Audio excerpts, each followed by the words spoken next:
Life Audio.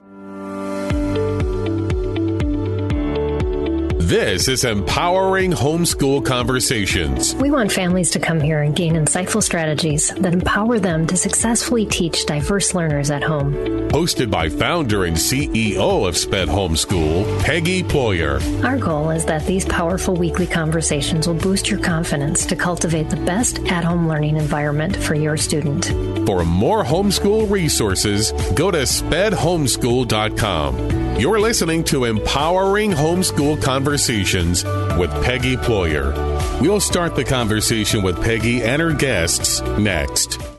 Hey everybody, I'm Dale. And I'm Tamara. And we're hosts of the Kainos Project podcast, where we help you tackle ancient Christian truths in everyday settings. The word Kainos means new, and that's exactly what we want to do on our podcast. Bring something new from what is old in our faith. And on this show, you might hear us explore topics like what the Bible has to say about student loan forgiveness, discuss how the Satanic Temple affects our view of religious liberty in America, or even question why is it that so many people are having rapture anxiety. To learn more about the podcast, go to lifeaudio.com. The Historical Jesus Podcast is the sweeping saga of the life and times of Galilean Jesus of Nazareth, as well as the faith, religion, and church founded to honor and disseminate his acts and teachings. Join me, Mark Vinette, on this fascinating journey through time, exploring the many great works of Christian theology, literature, architecture, music, and art inspired by the words and deeds of Jesus Christ. This is Empowering Homeschool Conversations, provided by SPED Homeschool, a nonprofit that empowers families to home educate diverse learners. To learn more, visit spedhomeschool.com. Here's Peggy Ployer. Today, we are going to talk about reading resilience, empowering parents with 4 strategies to support struggling readers. And my guest today is Dr. Emily Levy. Dr. Emily is... Oops, I just lost my page here, is the founder and director of EBL Coaching, a specialized tutoring program that offers individualized one-on-one home, virtual, and on-site instruction using research-based multisensory techniques. She's also the author of Strategies for Success, a 22-part student workbook series that teaches students strategies for test-taking, note-taking, reading comprehension, writing, summarizing, and executive functioning, along with Flags and Stars, Orton Gillingham student workbook series, which helps students develop their fundamental decoding and spelling skills. Additionally, she's the author of Flags and Stars Multisensory Math, a multisensory math program that helps students develop a stronger understanding of core math concepts, including addition, subtraction, multiplication, division, and fractions. Wow, that was a mouthful, Emily. You are a busy lady. I'm glad that you are here and having this conversation with us. It's one that I am super excited about. So thanks for joining us today. Well, thank you so much for having me. I'm really excited to be here today. Absolutely, yes, and we have a lot of guests with us today. People popping on live. We are live right now on. Looks like Facebook might be having some issues. We'll might have to rebroadcast there. But we are definitely on YouTube, Twitch, and Instagram, and it looks like on a couple other places too. So if you're joining us, have some questions about reading, or just maybe want to share that you're struggling with an emerging reader or a struggling reader, put some comments into the feed wherever you're watching. We would love to know where you're at, just how this conversation can help you, and maybe some things we can address along the way. We've got a few notes, but that's why we go live. So we want you to be part of this conversation as well. So, Dr. Emily, I usually ask my guests when they first come on just to tell us a little bit about your background, why you are passionate about helping students in general, and maybe passionate specifically about this topic of reading too. I'd love to know that. Sure. Well, I've been the founder and director of EBL Coaching for really over 20 years now. That's and amazing. Our specialty really is working with students who have learning challenges, attentional challenges, various types of special education needs. And a very big part of what we do is reading remediation. So many of our kids struggle with reading, whether it's decoding basic words, reading fluency, reading comprehension, really all aspects of reading. And we found that when we use the right approach, the right research-based, multisensory structured approach, the results that we see are amazing. And so I've just developed this passion for really being able to help so many kids build their reading skills using the right approach that's really individualized to their needs. Yes, individualized. I think that's really important because I think a lot of parents, and I know just from my own background, it's like you're searching, you're hunting. I need a program that works for my child, and you buy one, it doesn't work, so you buy another one, and a lot of those still need to be customized to that student. And I think it's a hard thing to hear because we just want that quick fix to say, yes, I found the magic bullet, and now my child's going to be a tremendous reader. But it is a process and of growing and learning with your student, and what a delight that people have you as a resource to help them along that way. And you've even written some books. And so I'm just excited for all that you have to share with us today, just about just helping students to learn to read. And I'm assuming learning to love to read as well, not just like getting through that task and then, saying, okay, we did it, and setting it aside. Absolutely. There's not just one element. And by the way, to your point that you mentioned before, it's not just even selecting the right program that's best for your child, but it's individualizing every step of the way. Yeah. So more time on a certain lesson, less time on another, really kind of gauging how they're responding and spending the right amount of time on each aspect of the program accordingly. Yes. Yeah. There's a lot of give and take in teaching. And I think that is, especially as you're teaching multiple children in a home, I know that perspective of, homeschooling, and it's like, oh, I don't even know, how this one's doing. But it really is worth our effort to really, like you said, gauge and kind of get that feedback every day. And it's not going to be the same every day. Lessons, just one lesson a child can just breeze through it. And the next day you go, what happened? Absolutely. That happens all the time. Yes. Yes. So parents, you're not alone if you're feeling like, why is this going on? You're not alone. That's a normal thing. Yes, for sure. Yeah. So what would be the most fundamental thing that a parent should do to kind of help a child embrace the concept even of reading? Sure.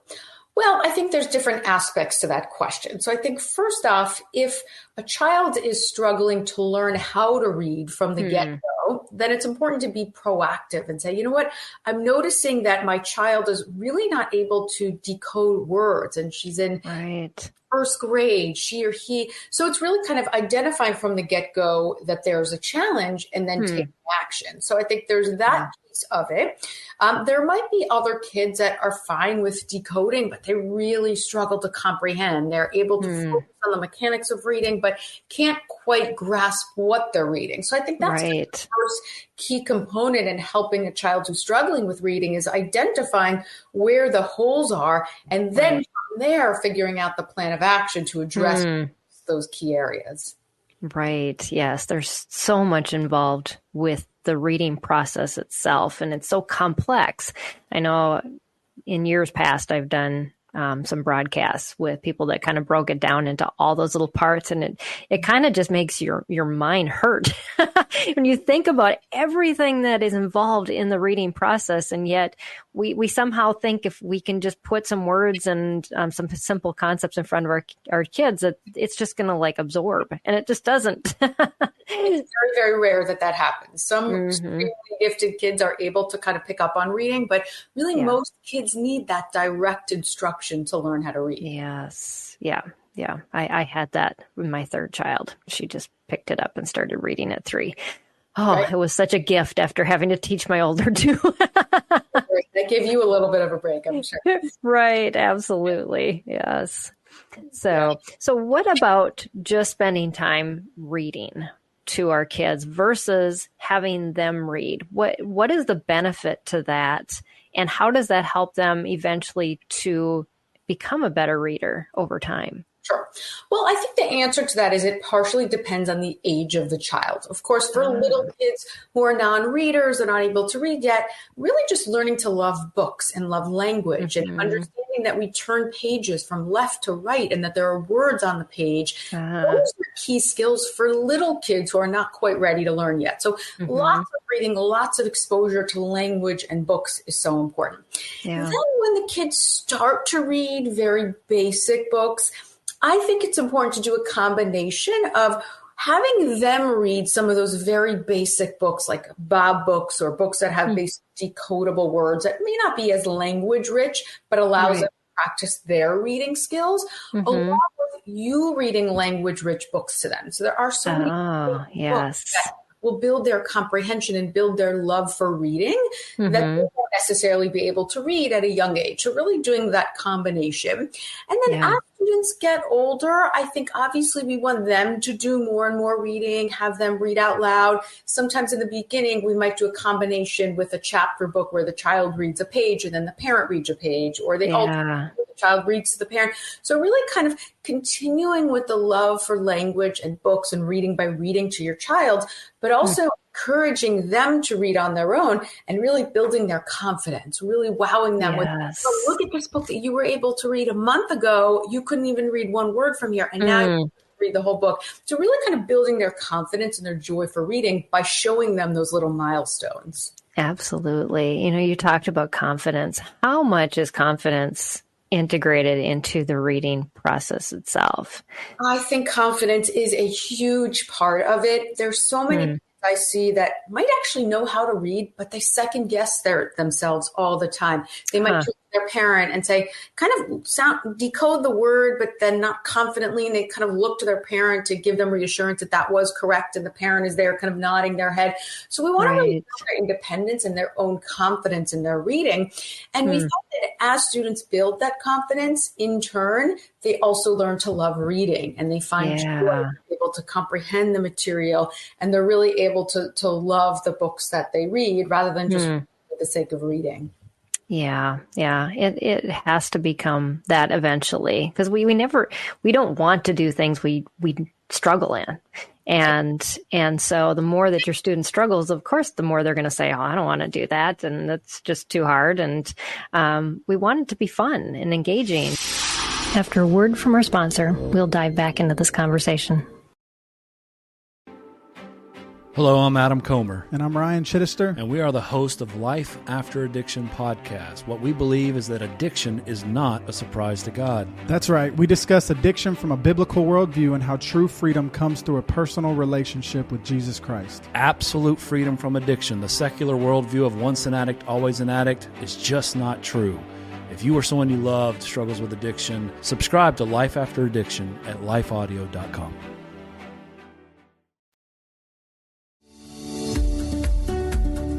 This is Empowering Homeschool Conversations, provided by SPED Homeschool. Go to spedhomeschool.com to get resources and support for teaching your unique learner at home.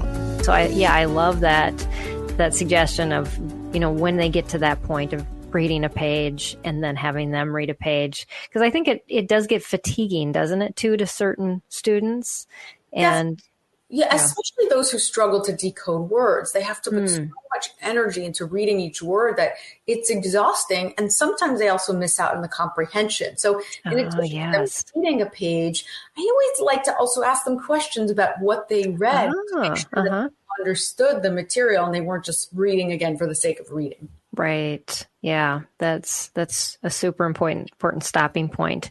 Because yes, we can just go, okay, we're done with the book. We finished it. And then, yes, they may have read the text, but did they understand any of the text that they read? And to going back over that, do you have any pointers for helping a student with comprehension issues? Sure, absolutely. Well, there's several things that we can do. One is, if they're reading a chapter book, it's really important to stop every page or every 2 to 3 pages and really self-reflect, either just in their mind, what did I read about? What were the characters that were introduced? Or sometimes even using little Post-it notes of writing a quick little summary of what they read and stick it in the book. And then at the end of each chapter, again, they should self-reflect. They should summarize what they read. Sometimes we even do character charts and a setting chart and really make sure that they processed and understood what they were reading. And then in terms of discussions, we can also talk about higher levels of reading comprehension, making predictions, making inferences. Why do we think that happened? What do we think might happen next? Really engaging with the text.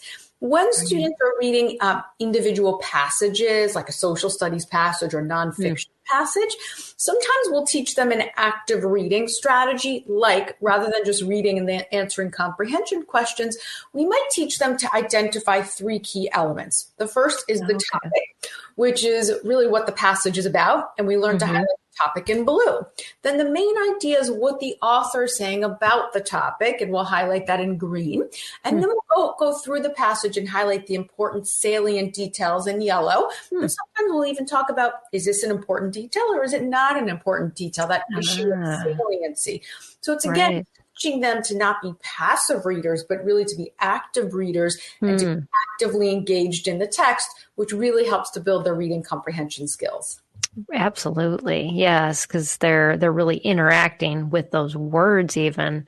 I found that helped my kids become better writers in the long run, because then they were able to say, oh, I can take these words out of the text and then put them in my own words. And then it makes more sense to me what was really going on there. But they didn't feel like they had to like recreate the wheel and like write something about what you just read. It's like, oh no, I've got all these words already and I can just take them out and then use them as a starting block. And wow, opened huge doors for my non-creative, especially my non-creative engineering child. Absolutely. And writing is very much connected to reading comprehension. And some kids, like you alluded to, they don't even know how to start with writing. So sometimes having text to work with will give them a nice starting point for how to begin the writing process. Yeah. Those are some great tips. I love the Post-it note thing on the pages, because you feel like you do get this, our kids can become so overloaded with information, or, maybe they're just getting lost up in the story too, which is great, but then they tend to forget some details as well because they're just going through it so fast. So good skills on either side. For maybe it's even a good reader who just tends to kind of breeze through everything and miss those details. And also kids who have attention challenges and might just be distracted as they're reading. It forces them to stop, to reflect, and to make sure they didn't miss any of the key components of the story. Right. Yes. So what about other multisensory types of things to do to help kids with reading in general, or I guess anything else that you can think of that would make that process a little more enjoyable or a little less stressful? Sure. Well, I think a multisensory approach is key, especially for struggling learners, but really all kids benefit from it. And they actually really enjoy learning with a multisensory approach because they're not just sitting and listening to a teacher or working out of a workbook, but their senses are actively engaged. So for example, for younger kids who are learning letter formations, the names of the letters and their corresponding sounds, we might take out a tray of sand or a tray of colored sand or flour or salt or anything that's tactile and teach them letter formations by tracing those letters in the sand. So again, rather than just working out of a workbook, we might say that when we write the letter C, we go around and we'll actually trace that with our fingers in the sand, which they can do at a beach or at a park also. And then we skywriting. And we might say, now let's stand up and use our big gross motor muscles. And in the sky, we trace the letter C.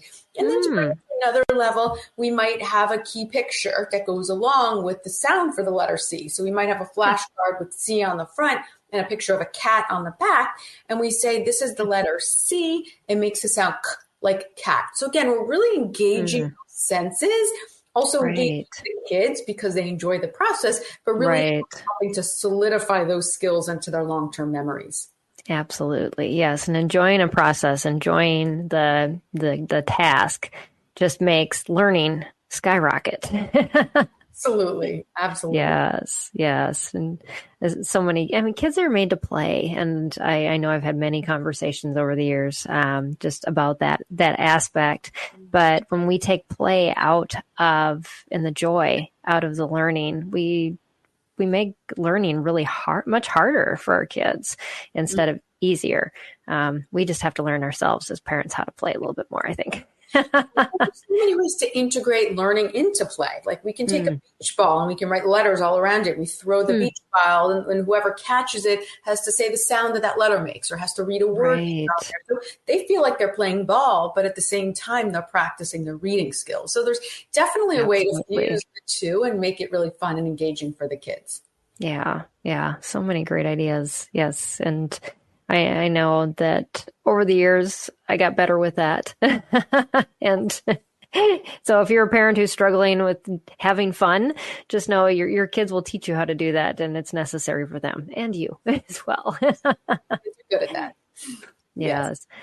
So we had a couple questions from viewers, and this kind of hits on the next topic. So I thought I would bring it up. But Shayla had asked when we sent our email out last night about the show, she responded back that she wanted to know if there are any curriculums that you would recommend for emergent or pre-readers. And then I'd like you to kind of piggyback on that with just structured reading programs and the importance of them. Sure. Well, first up, I'm very much of a believer in structured reading programs, even for kids who don't have a diagnosis, who don't struggle. I believe that kids respond very well to structure as long as we keep it multisensory and engaging for them. Yeah. With that said, I love the Orton-Gillingham method. It was originally designed for students who have dyslexia, but we have used this method on all kids, and kids love it, and it's incredibly effective. It's one example of a structured, research-based multisensory reading program, and can be used as young as preschool level, really for pre-readers. Really? Emerging readers, absolutely. And the beginning concepts really surround learning to identify the names of the letters, their corresponding sounds, how to form each letter properly so we can try to be proactive and avoid reversals that many kids will have that can be developmental. But if we teach them proactively how to properly structure each letter, we can prevent that. And then eventually we work on how to blend those sounds together to form words. And we might take out magnetic tiles and work on blending with those, or a little whiteboard, or flashcards that have letters on them. So again, we're engaging the senses. There's lots of games that are part of it. The kids enjoy it, but at the same time, it's structured, it's proactive, it's systematic, and it's really building those foundations of reading at a very young age. Yeah. Yes. I never even thought of, that it could be something that you could use that young, and that it would, include all of those concepts or tasks for the pre-reading and emergent readers. So there's a lot to be, to think about when you're introducing that, and how much nicer to have that research-based background to somebody saying this works, and these are the concepts that build on other concepts, and instead of trying to recreate the wheel while you're sitting there with all these workbooks in front of you going, what do we do next? Exactly. And it's like building a house. If we don't have those foundations of reading intact at a young age, it only becomes that much more challenging as they move through school. Yes. Yeah. The gaps get bigger, and then you realize them, and going back and trying to figure out where they are is more difficult. So yes, if you have a child that even struggles. So what would you say to a parent who has a child with maybe a more severe learning challenge, and reading is going to be delayed a ways? How do they use a program that is structured like that, to still, because I know a lot of parents are like, our goal is that my child reads, by at some point, like late teens, early adulthood. And so how do they structure the introduction of that program and then use that still for that same child in a way that would work for their ability to learn new skills? Sure. Well, we do work with many students who have severe special education needs. And like you said, they're not able to read until they're in their teens or they're adults. So we're very familiar with that kind of population of students. And really the idea is using the same approach, using a program like Wharton Gillingham, a systematic, structured, multisensory approach, but being very diagnostic and prescriptive in the approach in which it's taught. Meaning, it might take an entire week or longer for the student to learn the letter C and the sound that goes along with C and how to form that letter. It might take a month, and that's okay. We're going to move at their pace. When they're ready to move on to the next letter, we do that. When they're ready to start blending 3 sounds together, we might only teach them 4 consonants and 1 short vowel in 6 months. And then we work just how to blend those sounds together to form a basic word. And that's okay. It's really about moving at their pace, giving them as much time as they need and as little time as they can is what I always like. For them to meet their own milestones, which might be very different than the milestones of another child or another adult for that matter. Right. Yeah. Yeah. That's really important information to kind of absorb as a parent, just too, that it is going to maybe take longer and you do have to focus a lot more time just on a single lesson and those concepts and not rush it, because I think we get anxious and then we start to kind of move our child faster than they should be moving. And it doesn't help anybody in the end. Exactly. Yeah. Part of it's having patience and understanding that it just may take a lot longer for a particular child than another to grasp a concept. Yeah, absolutely. And so that's where, having somebody come in as a tutor or just somebody who can help write out a series of lesson plans using a structured program.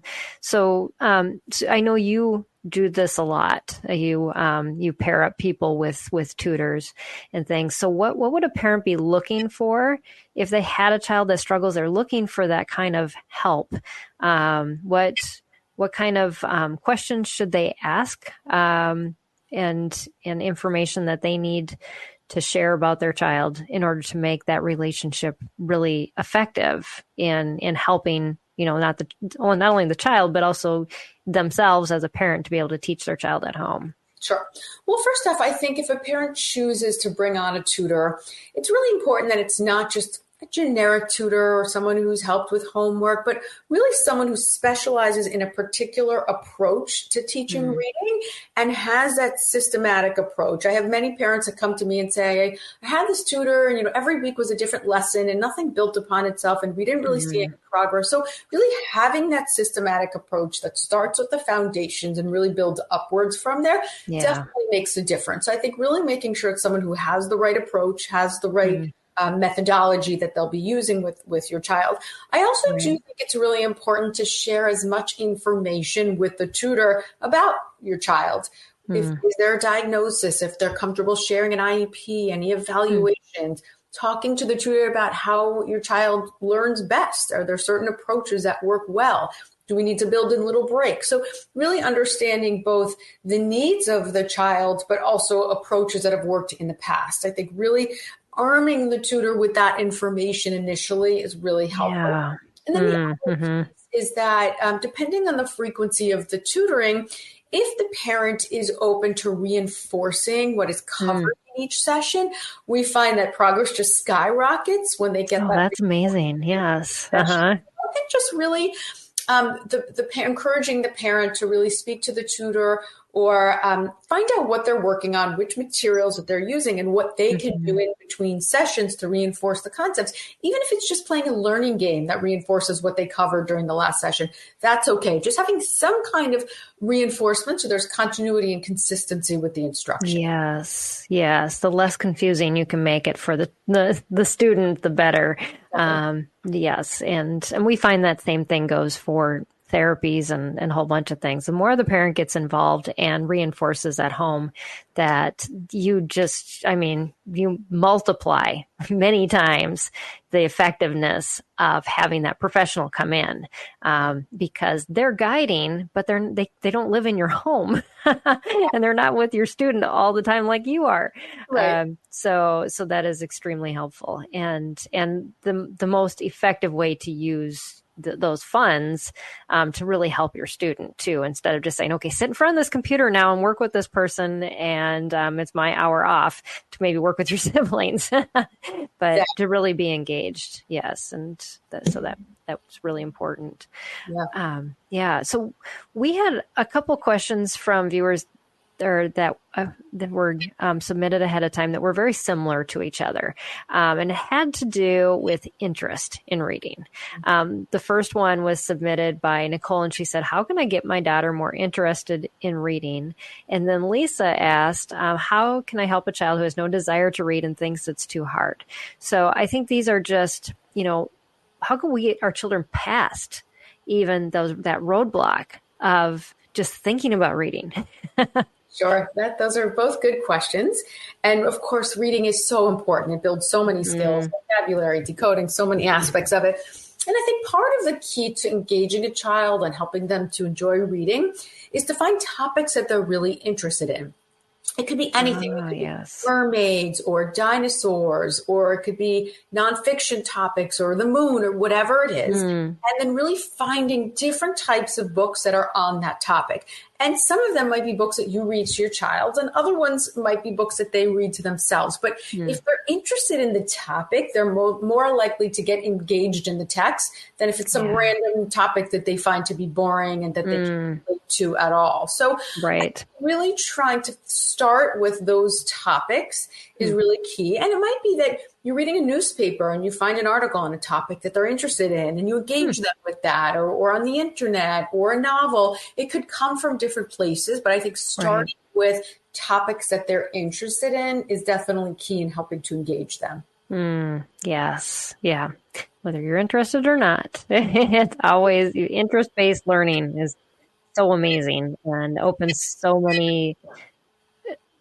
It opens your student to going through some of those hard things, because they're so interested in the topic or the concept that they kind of push through that harder stuff that they wouldn't have otherwise. Yes. I have a story that I had sat down with one parent. She was ready to give up homeschooling this last summer. And I said, how about you take all the books that you picked out and put them aside and ask your daughter what she wants to learn about? And she came back to me within less than a week after she had done that. And she goes, you would not believe this child is asking me questions. She wants to learn more, and she wants more books. And it's amazing what that can do. It's quite amazing. Yeah, absolutely. And then it gives them the skills that can be transferred to other topics and other books and other materials. So it's really building those skills through topics they're interested in. Yes, and they will move on. They oftentimes won't get stuck there for too long. Yes. So, yeah. So can we talk about dyslexia a little bit? Because I know a lot of kids who do struggle, that it ends up being the diagnoses that a child is given. And I'd like to talk not only about the difficulties sometimes that come with that diagnoses, or maybe parents are seeing something and going, I don't know, maybe are we seeing that? And with homeschooling, it's harder because your child is not identified within the school.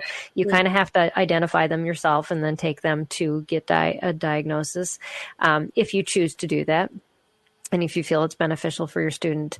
But then there's so many things that are on the flip side that are true gifts that come with that. And so I'd like to first talk about some of the things that are really difficult, or maybe are things that would be,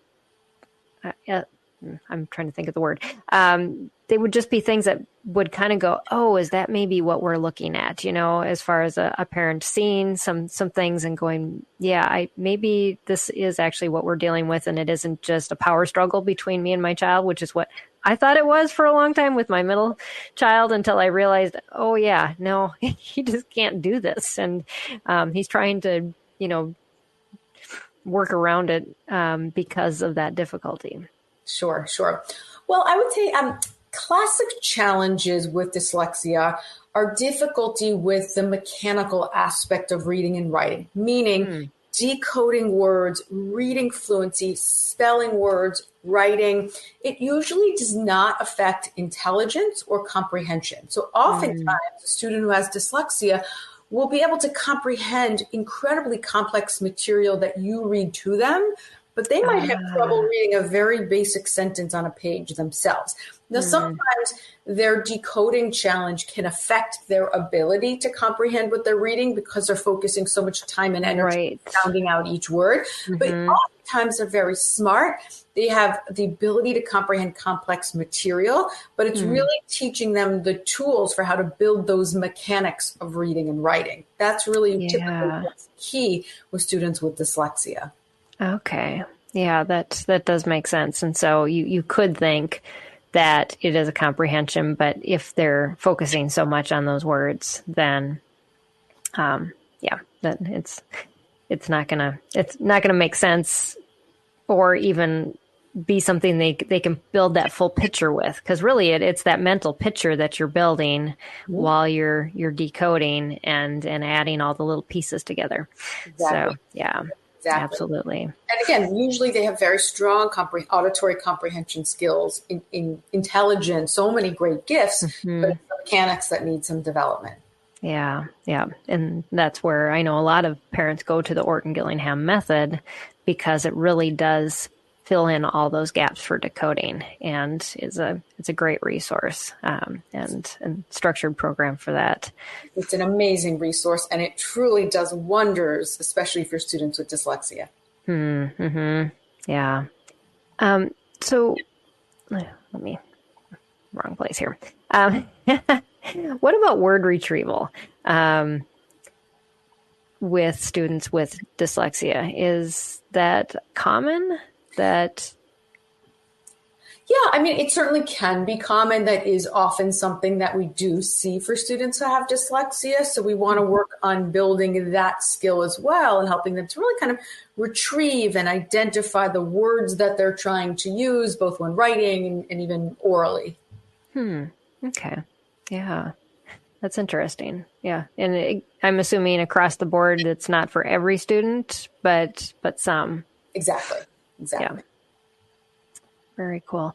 I know my child not only had dyslexia, but an auditory processing disorder. So even audiobooks we couldn't do. And it became like this nightmare for a parent trying to teach a child to read, because even this reading out loud to him was difficult. Right. He ended up coming up with something in his teenage years. He can read like foreign films, all the captions for hours on end, because the picture's up on the screen, and comprehend all of it. And yet there was no other mode that he could get. Now as he's older, he's been able to adapt to like audiobooks and all of that, and reading text too. But such a struggle. And I think we as parents can really beat ourselves up about this. And, I'm never going to get this solution for my child. It will come eventually. And yeah. Well, and there's so much technology and resources now that didn't exist before. But I think it's amazing that your son found a tool that works for him, that he's able to visual cues or whatever it works for him in order to read and understand what he's reading. Yes. Yeah. It takes a little bit of extra time, and we just have to be patient with them and ourselves. because there is no perfect solution. I think we're coming back around to what we were talking about at the beginning, is that customized approach and how important it is that we don't get caught up in, well, this program is supposed to work and now my child should be reading, and they should be loving to read too, by the way. And then it doesn't hit right away because we still have to customize a little bit more. And so to just keep plodding on with your child, and working towards that goal is that they will read and they will love to read. And I think if you just keep moving forward with them, that eventually does happen. Yeah.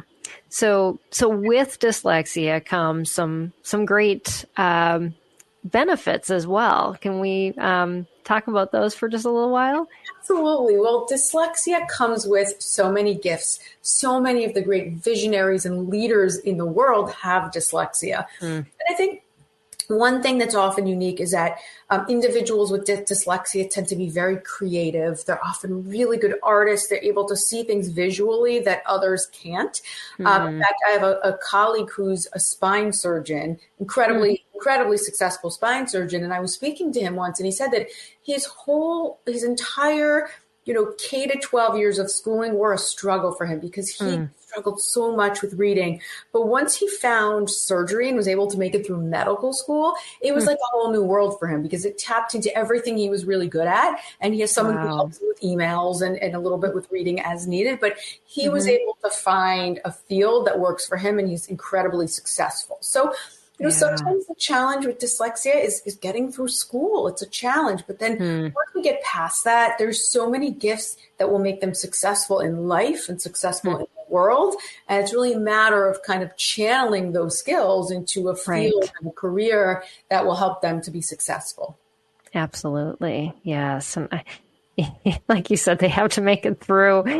And I think that's the hardest thing as a parent, is just getting them through and encouraging them enough to say, you know what, there's just so much more than the reading, the writing, the math. There's just, you have all these gifts, and your day will come. I don't mean to belittle the K to 12 and, make it sound like that's a struggle. It's a real struggle. But I think also encouraging their strengths. If they're really good at art, have them take an art class or do artistic activities with other kids who also like art. Or they might be really good at music. Encourage them to take a music class or do acting, or really kind of play up their strengths so that they feel good about themselves in certain ways that will help build their confidence. Absolutely. Yes. And as homeschool parents, you have the ability also to make those courses.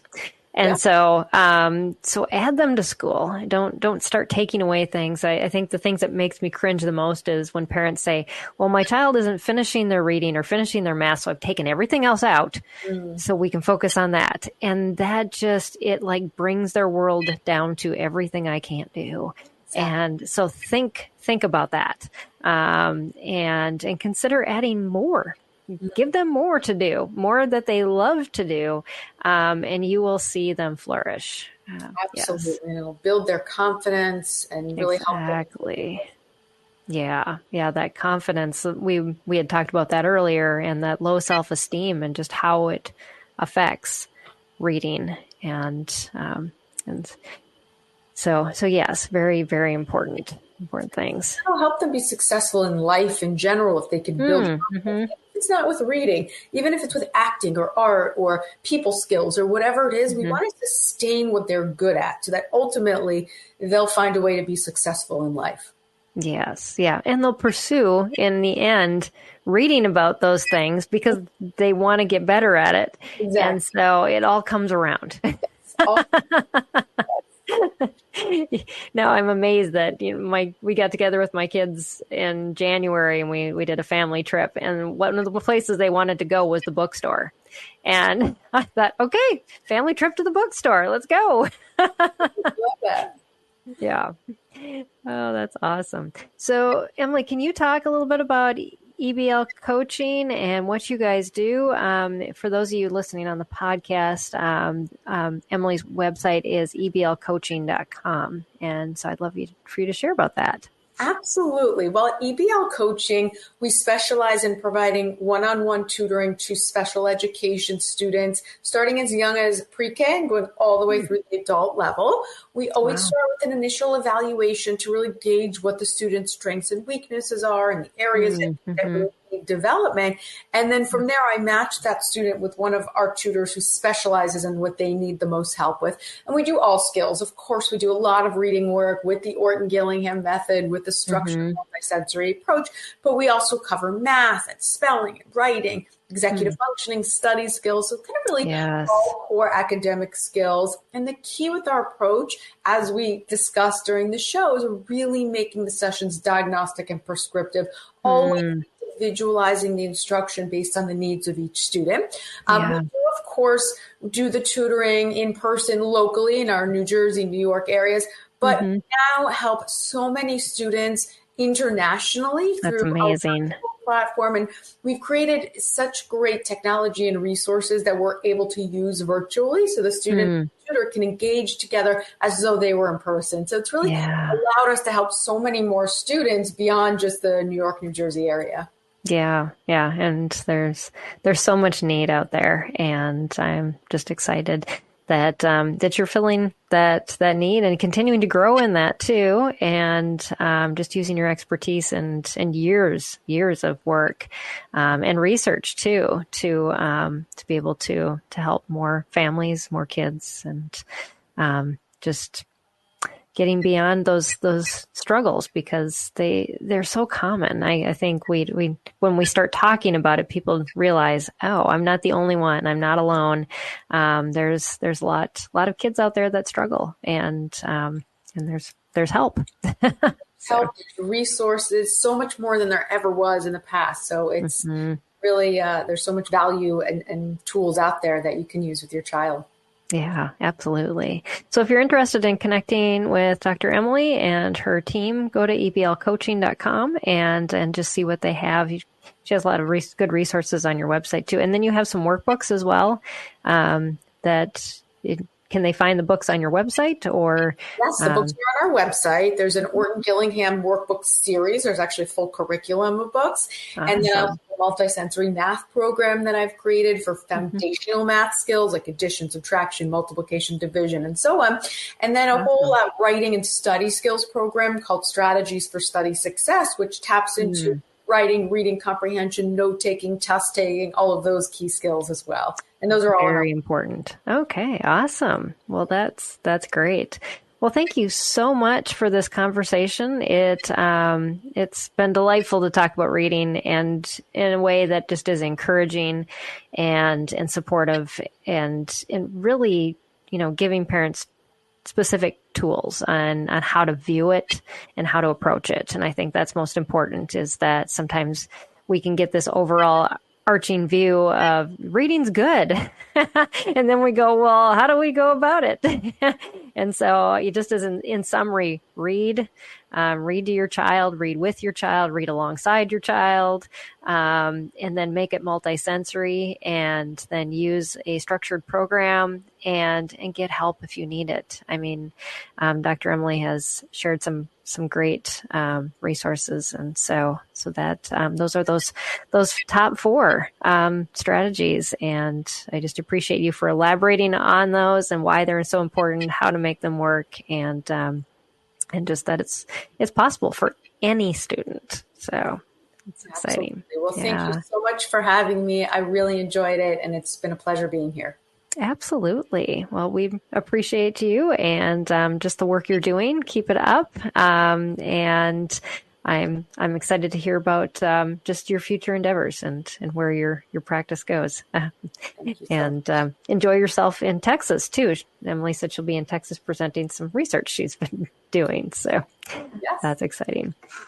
Yeah. Well, next week we will be talking about nurturing the heart, empowering the soul, practical advice for homeschooling parents of special needs children with Terry McKee. She is the organizer of a special needs homeschooling expo that's going to be coming up at the end of June, and that Sped Homeschool is actually sponsoring. And Temple Grandin. Dr. Temple Grandin will be there as their main speaker. So we're super excited about partnering her with that. And so she's got some words of encouragement for you next week here on the show. So you want to come back for that and join us there. But thank you everyone for joining us live and for joining the conversation, either on the recorded video or podcast. And we'll see you next week. Same time, same place. And until then, God bless everybody and have a great week. Bye everyone. I want to take just a second to thank the team at Life Audio for their partnership with us on this podcast. If you go to lifeaudio.com, you'll find dozens of other faith-centered podcasts in their network. They've got shows about prayer, Bible study, parenting, and more. This has been Empowering Homeschool Conversations with Peggy Ployer. Well, the physician comes in and tells this lovely couple, hey, your son's not going to make it, but there's a young girl here in the hospital who just delivered a baby girl and she's given her up. She's going to leave her here. Do you want her instead? That was chart topper Ryan Stevenson sharing a personal testimony on The Walk, a podcast for worshipers. Join us weekly to hear artists, songwriters, worship leaders, filmmakers, and other creatives tell their stories in the form of a devotional. The Walk can be found on lifeaudio.com or your favorite podcast platform.